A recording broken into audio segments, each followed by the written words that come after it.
Welcome back to Kunjamina's recipes. നമ്മുടെ നാടൻ മത്തി കൊണ്ട് നല്ല കിടിലൊരു കറീൻ്റെ റെസിപ്പിയാണ് വന്നിട്ടുള്ളത്.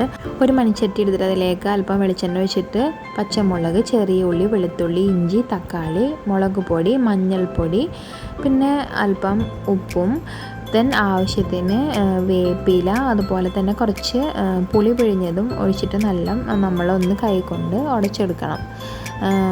അതിലേക്ക് നമ്മൾ നല്ല കഴുകി വൃത്തിയാക്കി വരഞ്ഞ് വെച്ചിട്ടുള്ള മത്തി ഇട്ട് കൊടുക്കുക. ചാള ഓരോന്നായിട്ട് ഇട്ട് കൊടുത്തിട്ട് അതിൽ ഈ മസാല കംപ്ലീറ്റ് ഇങ്ങനെ കൈകൊണ്ട് തന്നെ ഒന്ന് ഞരടി കൊടുക്കണം. ഇത് നമ്മൾ അടുപ്പത്ത് വെച്ചിട്ട് മൂടി വെച്ചിട്ടൊന്ന് കുക്ക് ചെയ്യാണ് ചെയ്യുന്നത്. അപ്പോൾ ഒരു 10 മിനിറ്റ് ആകുമ്പോഴത്തേന് നല്ല ഹൈ ഫ്ലെയിമിലാണെങ്കിൽ സെറ്റായിട്ടുണ്ടാവും. അപ്പോൾ നമ്മളുടെ നല്ല ചോറും ഉപ്പേരിയും അതുപോലെ തന്നെ മീൻ വറുത്തതൊക്കെ കൂട്ടിയിട്ട് കഴിക്കുന്നതിന് കൂടെ ഈ ഒരു മസാല ആയിട്ടുള്ള കറി ഉണ്ടെങ്കിൽ നല്ല ടേസ്റ്റി ആയിരിക്കും. അപ്പോൾ ട്രൈ ചെയ്ത് നോക്കും. Like, share, subscribe.